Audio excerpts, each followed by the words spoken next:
Great. Thank you so much, Vic. And good afternoon, everyone, and welcome to the state uses of the PFAS exposure assessment technical tools ASTO Connect. So this is a 60-minute session sponsored by the Association of State and Territorial Health Officials, or ASTO. My name is Nick Porter, and I'm a senior analyst for environmental health here at ASTO. So many of today's participants in the webinar are likely familiar with PFAS.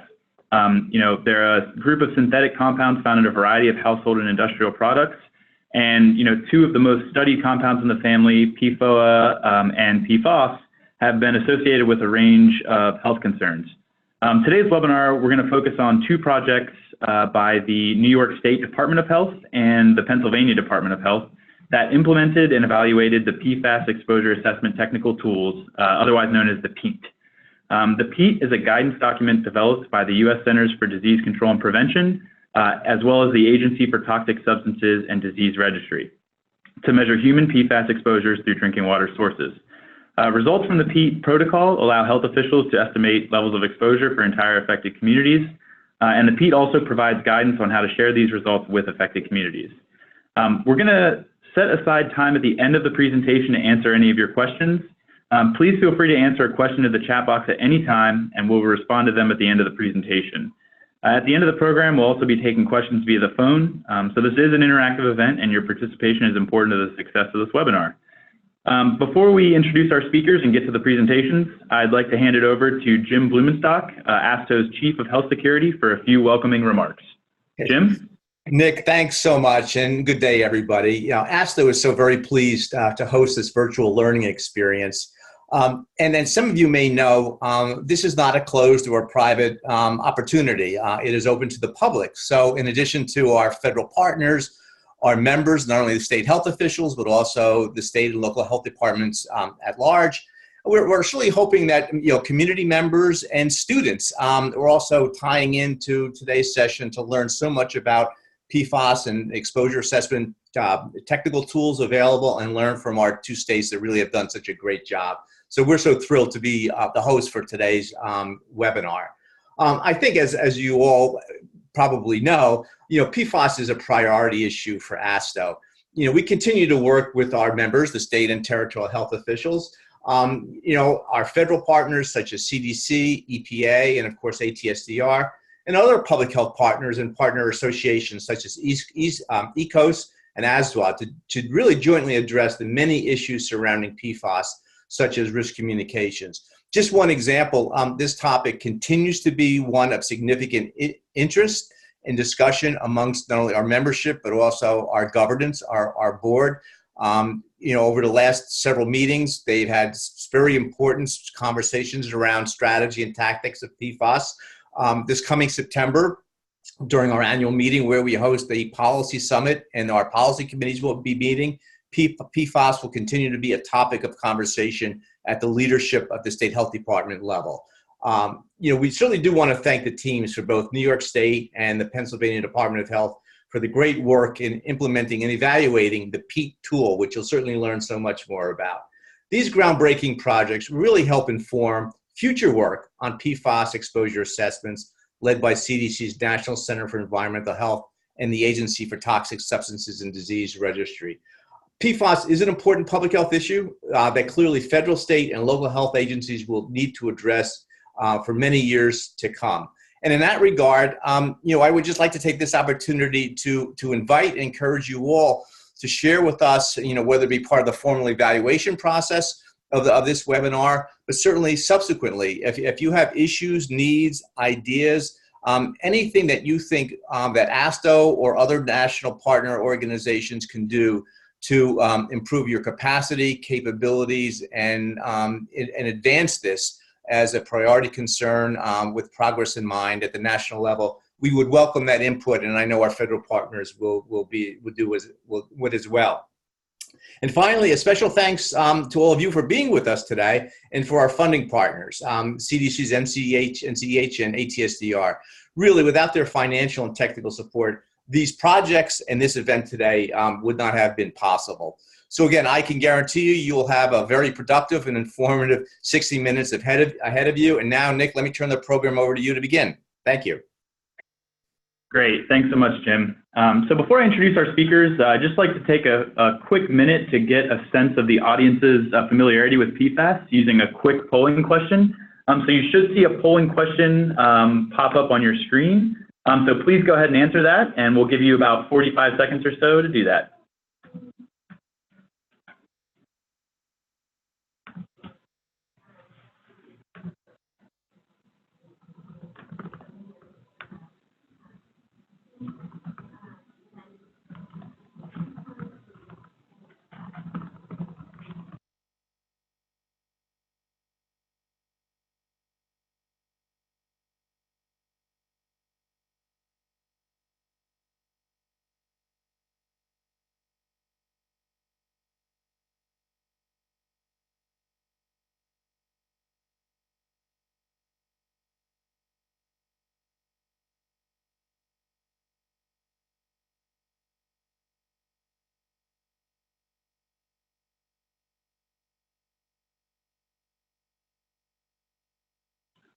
All right, I think that should be enough time.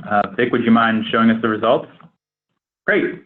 All right, so it looks like you know, the majority of us here are very familiar or somewhat familiar with the ongoing national discussion around PFAS, and there are a few that are somewhat and even less that are not at all familiar. So great. So it looks like we have a pretty informed audience here today. To get to our speakers for today's webinar, we'll be hearing from the New York State Department of Health, Steve Forand and Karen Wilson, and the Pennsylvania Department of Health, Sharon Watkins and Anil Nair. New York State will be going first. A little bit about our two presenters from New York. Ms. Karen Wilson is an epidemiologist with the New York State Department of Health in the Bureau of Environmental and Occupational Epidemiology. She has worked as a research scientist in that branch for more than 20 years.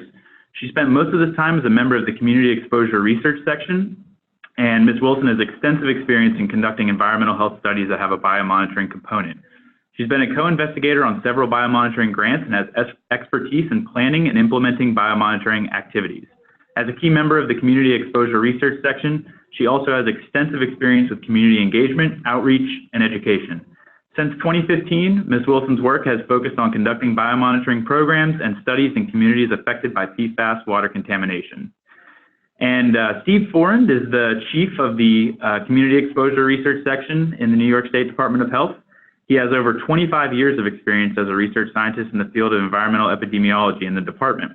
He's conducted numerous environmental health studies and community health investigations related to environmental exposures to VOCs, PCBs, and most recently PFAS. In addition to the recently completed exposure assessment to PFAS in West Hampton Beach, Mr. Forand has also worked on exposure assessments to PFAS in the communities of Hoosick Falls and Newburgh, New York. Mr. Forand has a master's in biology from Binghamton University and a master's in epidemiology from the University of Albany. Steve and Karen, go ahead and take it away. Great, thanks, Nick. So we're going to tell you a little bit today about the PFAS exposure assessment we conducted in West Hampton Beach, Quogue area of New York, and that's a community located on Long Island. I'm going to give you a little background on PFAS, but not much because it seems like we have an informed audience. But PFAS are a group of manufactured chemicals that aren't found naturally occurring in the environment. They've been in use since the 1940s, and although they're being voluntarily phased out of commercial production and use, they are persistent in the environment. They can be found in animals around the world, and they have really long half-lives in humans. PFAS have a lot of commercial uses. They're used in firefighting foam. They're in a lot of consumer products, as can be seen on this slide. And some common brand names are Teflon, Gore-Tex, and Scotchgard. The evidence relating PFAS exposures to health outcomes is mixed and sometimes inconclusive, but according to ATSDR's tox profile for PFAS, these are some of the health outcomes of concern relating to PFAS exposure. To give you a little background on our study area in West Hampton Beach, Quogue, New York, there is a Air National Guard base located just north of this community. Firefighting foam was used on the base for fire training and firefighting activities. There are 2 public drinking water well fields located just south of the air base, and those wells were tested in November of 2015 and found to have high levels of PFOS. The wells at that time were taken out of service and filters were installed. We don't know for certain how long the levels had been high or how extensively that contaminated water was distributed, because there are several wells throughout the system, and some wells are only used seasonally, and there's a lot of mixing of water. So we're not sure of the true extent of exposure from these wells. The next slide shows the location of the air base to the north, and then the red dots and yellow dots are the public water supply wells. And the study area is outlined in green. West Hampton Beach is on the left and Quogue is on the right. So the Suffolk County Water Authority provides the public water to this part of Long Island. And they estimated that there were over 4,000 service connections within our study area. But this area has a lot of only seasonally occupied homes, such as summer homes or beach homes. So we looked at the 2010 census to see how many year-round residents there might be. We estimated there's about 1,400 households that are year-round. So previously, just to give a little background, the Water Authority had identified some private well owners in the area, and DOH had offered to test their well water as well as their blood. And the results, there was a range of results from non-detect but up to pretty high levels of PFAS in the water. And also there were some high PFAS in the serum, and they were highly correlated. The wells that had the higher PFAS in the water, also those individuals had higher serum levels. So we saw the opportunity to use the PEATT to look at, to do an exposure assessment for the folks that were on the public water supply. And that would enable us to take a random sample from that community and be able to understand what the exposures look like for the whole community. So we were excited to implement the PEATT and use the tools that were included to be able to do this for the people on the public water supply. So we had 2 goals in doing this. We wanted to evaluate PFAS exposure in this community of West Hampton Beach, Quogue area. And we also wanted to evaluate the PEATT, the different components of the PEATT, and provide feedback to ASTHO and CDC ATSDR so that the PEATT could be improved to just be a better set of tools because this was a pilot project along with Pennsylvania, who you will hear from next. We conducted these 2 pilot projects so that we could improve the PEATT so that when the 8 site PFAS exposure assessments are done across the country, the PEATT would be a better tool. And the next slide actually shows the locations of the 8 sites. Okay, so a little bit about our methods. We used the PEATT and also some census information to try to determine a sample size. And we determined that we would need approximately 150 individuals in about 60 households to complete the exposure assessment. We used a commercially available address database called Reference USA to identify the households within our study area. We did consider other options like water bills or like property tax records, but we were afraid that we might miss some renters because typically the addresses on those records are the homeowner, not necessarily the person that lives in the home. So we decided to go with the Reference USA database, and we realized that there were some limitations. We suspect that some records were missing, and also we discovered through the process of doing this project that there is an area in Quogue where there's no postal delivery. So most of our letters to that area could not be delivered. And we did have to do some extra footwork to try to find PO boxes for the residents that lived in those homes. So that was a limitation or a lesson learned. Okay. So this map shows the study area outlined in yellow, and all the dots are the households that we identified. We sent an invitation package to potential participants, and this is basically what it looked like. It was an invitation letter that explained 4 bullets just describing what would be involved in the project. There was a survey, a blood test. Participants did receive a $50 gift card as compensation for their time, and that they would receive their results in the mail. And we provided some information about the study. I believe that came straight from the PEATT. We also included a FAQ document put out by ATSDR about PFAS, and also a PFOS blood testing brochure that we developed here at the Department of Health, just describing our blood testing program. Let's see. So when potential participants received these letters, they would call if they were interested in participating, and we would screen them for eligibility. They had to have lived in the study area year-round. They couldn't just be seasonal residents. They had to have lived in the area for at least 2 years, and they had to be on the public water supply. If they were eligible, we had field staff that would visit them at their homes and administer the informed consent forms and the survey.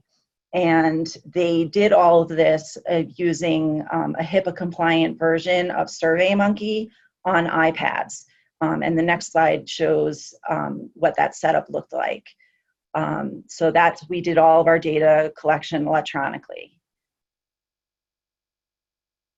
And once the interview, the consent, and the survey were complete, participants were given a blood test order to take to the local health clinic to have their blood drawn, and then that sample was sent to Wadsworth Center Labs here at the Department of Health to be analyzed. So this flow chart just gives you an idea of our recruitment. We had identified over 2,000 addresses in our study area. We had sent out 2 batches of 400 letters, randomly selected addresses within the study area. But many of them, as I alluded to before, were undeliverable, or they just were returned to us. So ultimately, only about 500 were potentially delivered to participants or potential participants. 115 households called because they were interested in participating, and they completed the eligibility survey, but only 93 of those households were actually eligible. And of that group, 78 households ultimately participated, and that included 161 individuals that completed the interview and provided a blood sample. So our target of 150 individuals and about 60 households were surpassed. As I said, the samples were sent to Wadsworth Center Labs here at the Department of Health, and they were analyzed for 11 PFAS. The participants initially received just their individual results compared to the NHANES values. And later on, they received group and multivariate results. And we also held a community meeting to present and discuss those results with the participants from the project. So our result letters looked like this.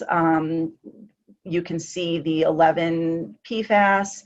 Their results were highlighted in blue, so they are easy to see. And they compare to two different NHANES values, 2013 to 14, which were the most current at the time that the result letters went out, and 1999 to 2000, just to show how dramatically the levels, especially of PFOS, have come down. And another thing we did is some physician outreach. After we sent individuals their results, we sent the ATSDR's clinician guidance document to all of the local physicians and practices in the area. And we also worked with Dr. Kenneth Spaeth at the Northwell Health Occupational and Environmental Medicine Center, which is actually one of our occupational health clinic that's in our network of occupational health clinics.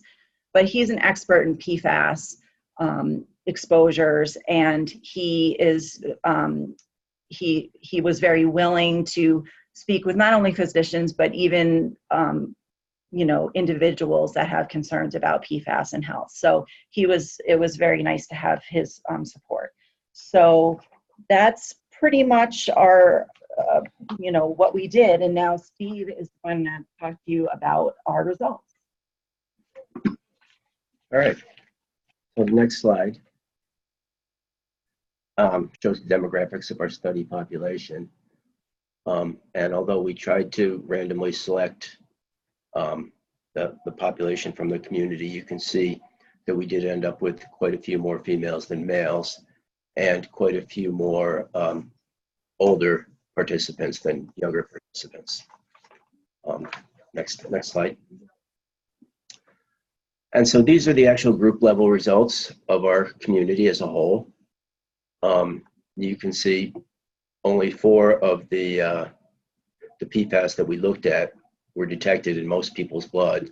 And these are the 4 that are most commonly found in people's blood in biomonitoring studies. 2 of those, PFOA and PFNA, were very similar to US population background.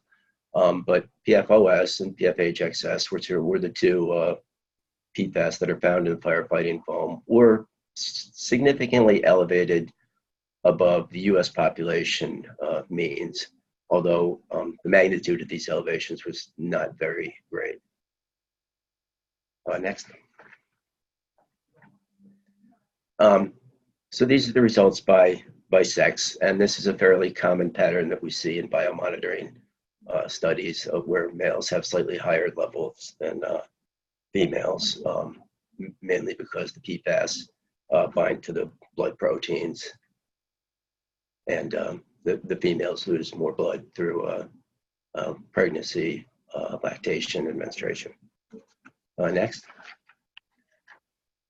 And again, this is PFAS levels by age group. And again, this is a common pattern that we see in many biomonitoring studies. The older people are, the higher the levels tend to be. This is generally because A, they could have a longer duration of exposure, but also these chemicals have long half-lives. PFOS is 5 to 6 years, and PFHXS is 8 to 9 years.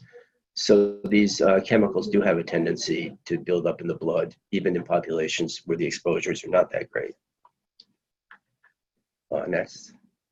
And this is just levels by length of residence, and this generally is highly correlated with age. So the higher the length of residence, not only the longer they've lived in the area and could potentially be exposed to a longer duration of exposure to the chemical, but they could be older too, or they most likely are older. Next. And this just, I wanted to get back to the age issue for a minute.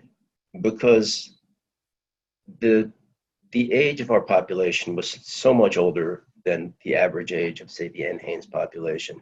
The average age of our study group was 56 years old. And even though the median age for the study area is in the 40s, which is higher than most average, that the median age of the NHANES group is much lower. Well, for New York State and the US population, the median age is about 38.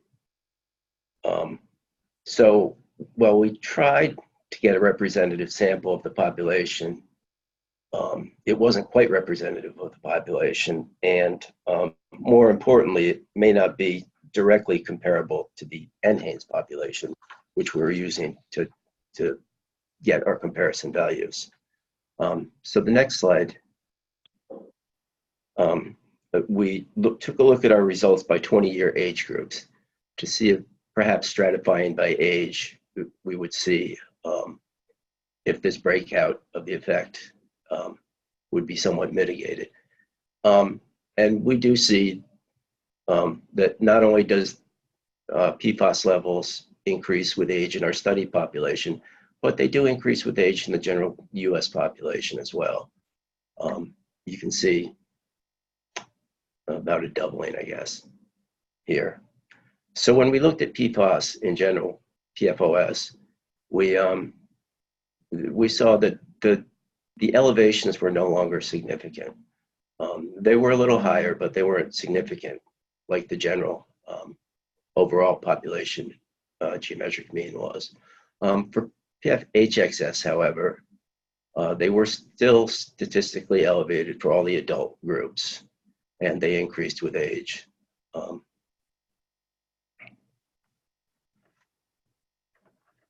Next slide. So the other analysis we did was a multivariate model where we looked at the effects for the individual characteristics that included responses to some survey questions, demographics like age, sex, race, as well as the questions on food and water consumption and occupational history. And we did see, even including all of that, that age and sex were the most strongly associated with PFOS levels.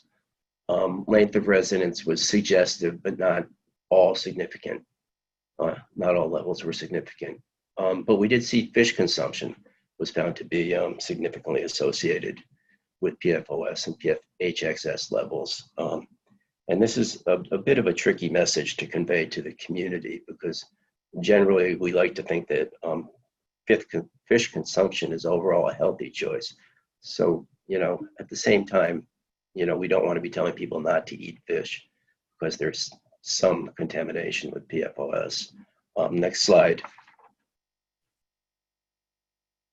And this shows the details of the multivariate model of the regression coefficients in great detail. And this actually shows the magnitude of the effect of each of the variables. For instance, if you look at males versus females for PFHXS, you see a value of 1.298. And this tells us that in terms of a percent change, we expect the PFHXS levels would be about 30% higher for males than females, holding all the other predictors the same. And here also you can see that the length of residency is not significant at all levels, but that fish consumption did account for, was about a 20% increase for both PFOS and PFHXS. So if you think about the actual levels, the 20% of some of those levels is not overly high. Okay, next slide. So in conclusion, we did see slight elevations for PFOS and PFHXS, but to kind of put this in some perspective, here's a comparison of the West Hampton Beach community compared to other exposed populations. The top bar represents a population of workers, and they're quite highly, they had quite high levels an order of magnitude higher than any community exposed through drinking water. The next two on the list, Decatur and East Metro, are both communities that were exposed through manufacturing facilities which contaminated the drinking water. And then those same two communities were measured 6 years later, and you can see after the mitigation that the levels were dropping in then. And then we have our Newburgh community in upstate New York, which is also near a military base. And their levels are quite a bit higher than Haynes levels. Then there's, you can see the West Hampton is quite a bit lower than most other communities that have experienced PFOS water contamination. They're just a little bit higher than the current Haynes and quite a bit lower than past Haynes levels. Next slide. And this is a similar graph with PFHXS levels. In this one, we can see Newburgh's a little higher than some of the other communities, but they all have pretty similar levels. And West Hampton Beach had actually one of the lowest levels of communities that have faced PFHXS exposure in their water. So finally, although we did see these statistically significant elevations, the magnitude of the elevations was fairly small, only about 2 parts per billion, and the age may have played some role, and fish consumption may have played some role. We don't really know how these levels compare to other New Yorkers or other Long Island residents. It could be that for various reasons they could be higher than the US population that was sampled by Haynes. But we felt that because these levels were fairly low compared to other communities that we've looked at, that it was not indicative of a long-term high-level exposure to PFAS. There was obviously a little bit of exposure, but we don't think it was nearly at the elevated levels that we've seen in other communities, such as Newburgh. And we have a fact sheet on our website right now that has the results in more detail, and a full report will be coming out soon. Okay, next, and I'd like to thank our partners, ASTO especially, MCDC and ATSDR for the support. Wadsworth Labs did all of our testing for us, and Stony Brook University supplied the interns that went out and administered the surveys, because that was difficult for us to do being up here in Albany. It's 5 or 6 hours away. And finally, the healthcare clinic where the blood was collected. And last slide just includes the staff who worked on the project here at the health department, and gives some contact information if anybody wants to get in touch with us or wants to look at some of the information on our website. Thanks. Great. Thank you so much to our presenters from New York. So moving right along then, we'll go to our Pennsylvania Department of Health speakers. So we'll start with Sharon Watkins. So Dr. Sharon Watkins joined the Pennsylvania Department of Health in November 2015. She is the director for the Bureau of Epidemiology and is the state epidemiologist.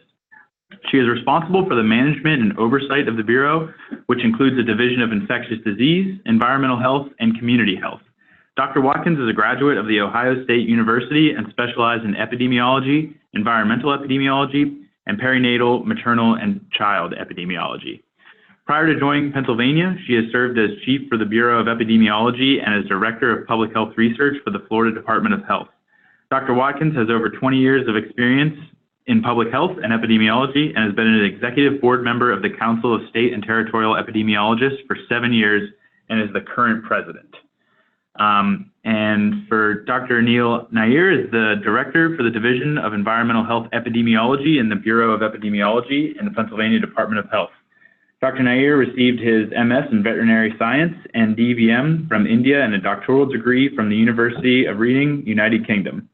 He also has a doctoral degree in Veterinary Population Medicine and an MPH in Epidemiology from the University of Minnesota. Before joining the Pennsylvania Department of Health, Dr. Nair worked as an analytical epidemiologist in Florida Department of Health and as the director of epidemiologic informatics in the West Virginia Bureau for Public Health. Dr. Watkins and Dr. Nair, go ahead and take it away. Thank you. All right, thank you. Thanks very much for having Pennsylvania share their experiences. Next slide. So I think we've gone over some of the background of PFOS, so we'll just move to the next slide to keep us on time. But we should talk a little bit about the health advisory levels. In 2009, there was a provisional health advisory level set by EPA of 0.4 for PFOA and 0.2 for PFOS. However, that changed in May of 2016 with a lifetime health advisory level of 70 parts per trillion for PFOS and PFOA combined. Next slide. Next slide, please. So what background that has for Pennsylvania is that we do have one very large site. It includes a formal Naval Air Warfare Center in Bucks County near just north of Philadelphia. And it's an 840-acre site. It's been in operation from 1940s through 1997, and firefighting training activities using foams containing PFOS did occur on this site. Next slide. So in 2013, PFOS were detected in the groundwater here, and in 2014, all contaminated public wells were taken out of service. By 2015, we had learned that 93 out of 100 private wells within a 1 to 3 mile radius contained PFOS, and private well owners were given bottled water in the area around this particular base. Next slide. However, there is additional site right very close to this first site, and it's the former Naval Air Station Joint Reserve Base and the Horsham Air Guard Station. It's a 1,200-acre site, and it was in operation between the 20s and 2011. It resulted in contamination in 2 public water systems, and in 2014, 5 public wells were taken out of service. In 2016, when EPA released that new lifetime HAL of 70, additional wells needed to be taken out of service, and private well owners were given bottled water. So this is a very large area with 2 bases in a very dense population center. Next slide, please. So we determined that exposure did occur in this community as the levels were about 20, the highest level was 21 times higher, or 1440 parts per trillion, than EPA's health advisory level set in May of 2016. And that was found in 1 municipal well and 1 public water system area. We assume that this population was exposed for a very long time, 40 to 50 years, and that there was a wide range of exposure. So we knew that some municipal wells had no levels of PFOS and some municipal wells had much, much higher than the national guideline. Moving to the next slide, we were really excited to be part of the toolkit evaluation, and we hoped that feedback from this would support any larger national studies. Next slide. So here's a map of the area, and you can see the Naval Air Warfare Center is marked, as well as the Horsham Air Guard Station is marked. And the affected population, which are the shaded areas, is about, based on the 2010 census, about 84,000 individuals who basically live in the area and are served by a public water system that could have been impacted by this particular exposure. Next slide, please. So we decided when we were awarded this that we would try to biomonitor as many individuals as possible. We were aware that other states had begun biomonitoring and Pennsylvania had not, and so we really strived to get as many participants as we thought possible. So we mailed eligibility information to we selected 500 participants, and they got a form and invitation letter to 600 randomly selected households, knowing that not everybody would respond. So in our eligibility form, we asked how many were in the household, had you lived there prior to July 1, 2016, which we assumed was the cutoff, as public water systems that exceeded the lifetime HAL were removed from service, and private well drinking sources had been given bottled water. And then we asked if you were willing to participate. So moving to the next slide, we can see that we had a household level response rate of about 46%, so 276 houses out of the 600 responded. And we learned from those responses that we had 584 eligible participants who were identified, and that included 113 children that were ages 3 to 17 years old. So the next hurdle, so to speak, in a biomonitoring effort were the number of eligible participants who completed the questionnaire and the informed consent documents. And that was about 305, so we were excited to have that number participating. But then they needed to go on and get blood samples as well. And so the number who completed the paperwork and provided blood samples in this community was 235 individuals from 118 households. So that's a participation rate of 40%, 235 out of 584, or household participation rate of about 19.6, 118 out of the 600 contacted. Next slide, please.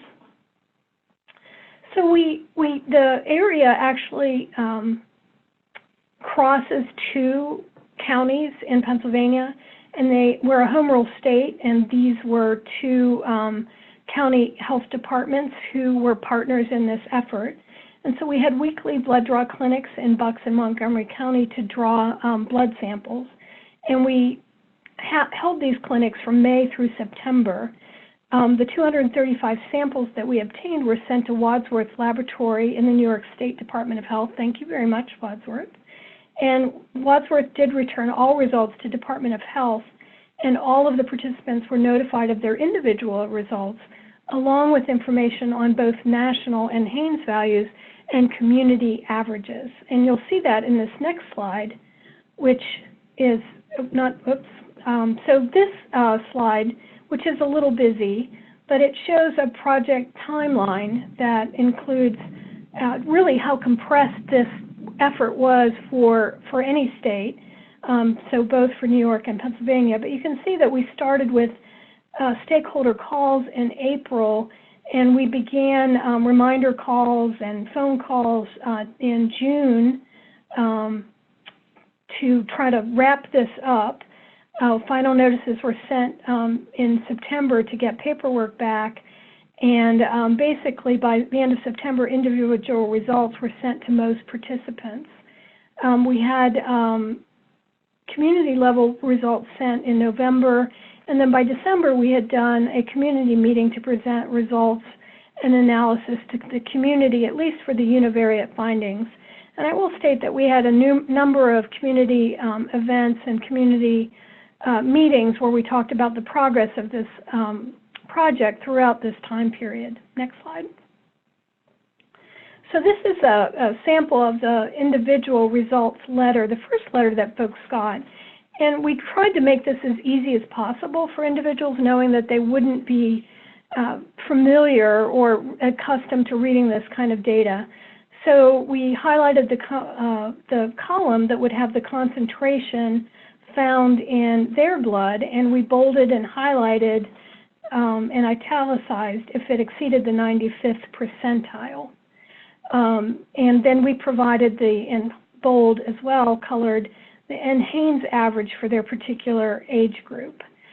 We didn't get a whole lot of questions from the community on understanding their results. We think that this type of letter worked well in making sure that the community understood what their values were, at least from the test results. Next slide, please. So these are the results from who participated in this study, and we compared it both to the community and to the U.S. population. And you can see that we had slightly more adults, males, Caucasian whites, and higher education who participated both in our study compared to the community and to the U.S. population. Next slide. Study demographics, the average age was about 49 years old, 66% had a college education or higher, most were male, and 12% were ever employed on the military base. That was something that our community was particularly interested in. Next slide, please. Another thing that our community really wanted to understand was, given that these households were randomly sampled, they were very concerned that we would be choosing households who had barely lived in the community and would have very little exposure time. And you can see that the length of residence for most of the community was more than 10 years, so 10 to 39 years or 40 years or more. And that, I think, was comforting to the community. Also, we did look at the estimate of tap water consumed daily. We personally think that's a hard thing to do over a long period of time, but we did have information that most individuals indicated they used 4 to 7 cups per day. Most of our community used public water, that's 82%, and that was another important demographic here. Next slide, please. So these are the 11 PFOS compounds that we tested for, and you can see on the next slide that there were 4 compounds that were commonly detected.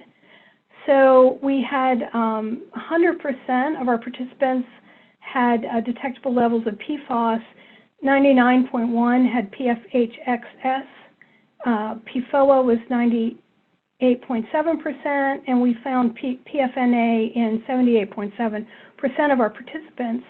And actually, all 4 of those compounds were detected in 79% of participants.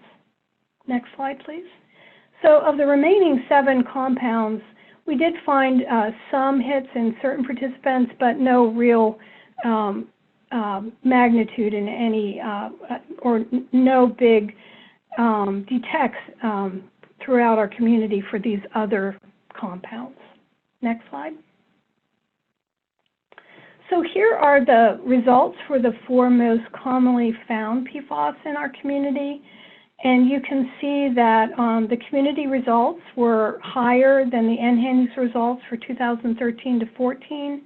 And in fact, the confidence intervals did not overlap except for PFNA. We also put here the range of some of the values in our, or the range of values in our community, and you can see some of them were quite elevated. Next slide, please. So we looked at univariate analysis first, and we looked at age and gender, residence time, body mass index, private well use, the quantity of tap water consumed, and then we also looked at whether the water service areas was how close that was to the military base. I will again say that there were 4, and here's the map, thank you. There were 4 public water service districts servicing these 84,000 individuals, and you can see based on the map how close some of these communities were or not close to the particular bases, and that was of interest to us in the analysis. Next slide. So what we took a look at the PFOS levels by where you lived and simply geocoded you into the public water system based on your current address. And that was regardless of whether you drank drinking water from a private well or bottled water. We just kind of wanted to see the results based on proximity or geographic area. And you can see that the column to the far right is the water system that is farthest away from any base. And in general, those had the lowest values for all of the PFOS compounds. You can also see that the water systems that were closest to the 2 bases had the highest values, and that was of significant difference. Next slide, please. So then we looked at private well users. We know that the numbers are small, very small n, but you can see that the same pattern emerges, which was interesting to see, and so we showed that even if you're a private well user and you lived close to the base, your values were much higher than the private well users who were not very close to the base. Next slide. And then we did this again, just taking out all of those who did not have public water use. And again, we found the same pattern, and this was significantly different. So that the water system farthest from the base had the lowest serum PFOS levels. Next slide. So again, I think private well users had a slightly higher level of PFOA, PFOS, and PFAS than public water users, but not for PFHXS. Next slide. And in general, we found some things. We did ask about health conditions. These were not validated, so we didn't put a lot of emphasis on those. I think that's for the multi-site study, but elevated cholesterol was the most frequently reported health condition, and those who reported it also had higher PFOS levels, for example, and those who reported cancer had higher levels of PFOA and PFNA. Again, this type of data would best be collected as part of the multi-site health study that's currently being reviewed and set up by CDC. Next slide. So we did a multivariate analysis as well, and you can see these are the variables. We looked at the same kind of thing, every employed on the base, what water source you had at your current address, and some other total length of residence, for example. Next slide, please. And based on the multivariate analysis, you can see that the serum PFOS levels were positively associated with the total length of residence in the study area. And those who lived in the area for 10 years or more had higher PFOS serum levels compared to those who lived in the area less than 10 years. And except for PFNA, you can almost see a gradient with the other compounds. Next slide, please. In general, PFOS levels were higher the closer the water source was to the military base. And you can see again here the percent higher by proximity to the particular water system and drinking water source. Next slide, please. So, conclusions, the average PFHXS serum levels were 32% higher in men. PFHX serum levels were 35% higher in those who were ever employed in the study area. And the PFOA was slightly higher for those who consumed 4 to 7 cups of tap water. In that they did PFOA, PFOS, and PFA increased with participant age. Next slide, please. So in summary, there were 4 compounds that were consistently detected, and those are listed there, and that 75, 81, 94, and 59% of study participants had levels exceeding the national level for PFOA, PFOS, PFHXS, and PFNA, respectively, and that the serum levels associated with were associated with what water you received from public water systems, your length of residence in the study area, your age, your employment in the study area, and the quantity of tap water consumed. And if you think back to the slide from New York where they had the gradient or the bar chart from various other studies that included Australian firefighters and their site and other sites, in general, we were not quite or about 2 times higher than New York's values. So just think about that in terms of where we fall in that particular bar chart. Next slide, please. So we did make some suggestions to CDC. We felt you needed to do an eligibility information form first to really understand who could be participating in your study. We did some modification of the consent assent form. We had to modify to reflect past exposures and multiple residents. We didn't include questions on soil, fish, and food. I think New York did many of those. And we did have to create detailed instructions for collection, handling, storage, and shipment of samples. We also modified the results letter, and I showed you an example of that was color-coded and bolded and italicized to really give participants a very strong visual of their results. Next slide, please. We thought that we should be able, and these are other suggestions, we think that volunteer participants and maybe special categories would, if the state's able to do that, would be a really good idea. I know we got a lot of concern and complaints that we weren't able to take volunteers and that we weren't targeting veterans, for example.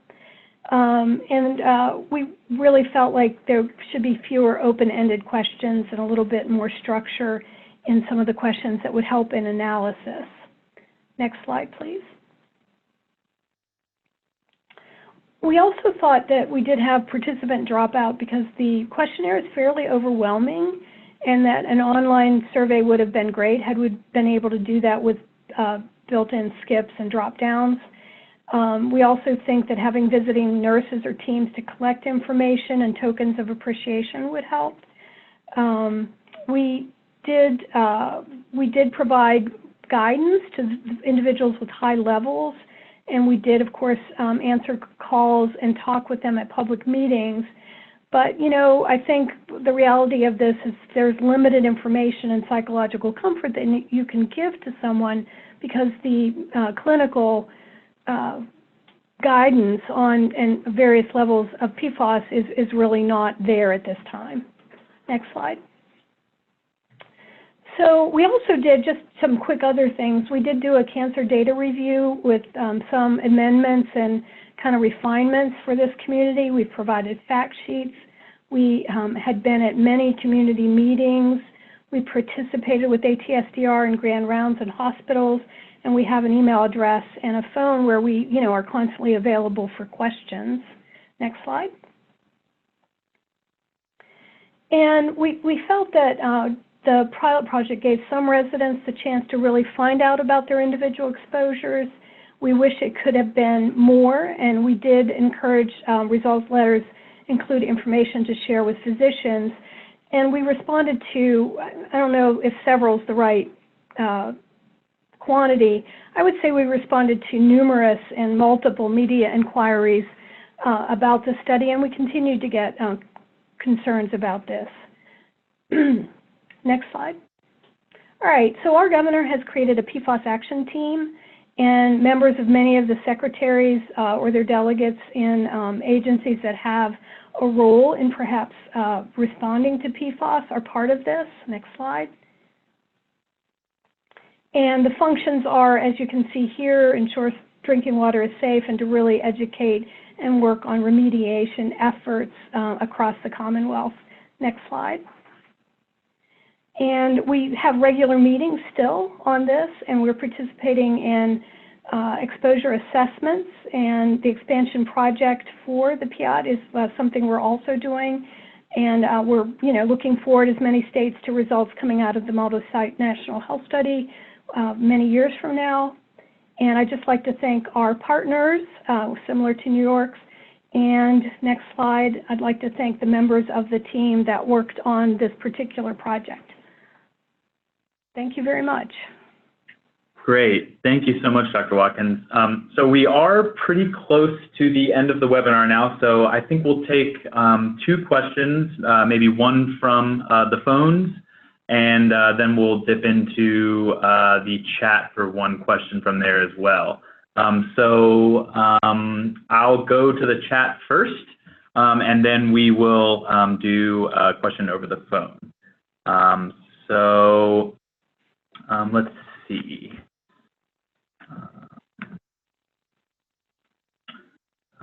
So we have a question from the chat. Were PFAS levels in the blood serum of postmenopausal women higher than premenopausal women when corrected for age?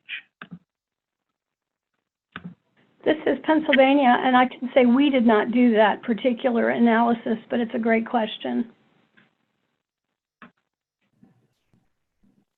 Yeah, this is New York. We didn't look at that in this group either.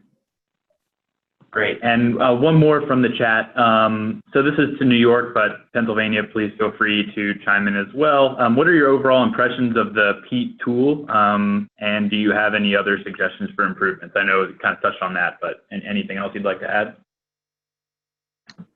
In New York, we thought it was a really great set of tools to get started. We did make a couple modifications along the way to several of the information letters. And we did our surveys a little differently. We did them electronically, which we felt helped quite a bit. I guess the one issue we had was that we felt that the method to get a random cross-section of the population didn't really achieve those results, as we ended up with quite a few older people participating and not as many young people. Great, thanks. Pennsylvania, anything to add? No, I think that we thought it was a great tool. We couldn't imagine starting it without it. We did do modifications, and I think my slides would be available. We did have 2 or 3 pages or slides devoted to what suggestions we made. Yep, absolutely. Thanks. Great. So I guess we'll go to the phones now. Is there any questions from the audience before we wrap up? And you can unmute yourself if you're on the phone by dialing *6, or if you're on the computer, you can click the unmute button.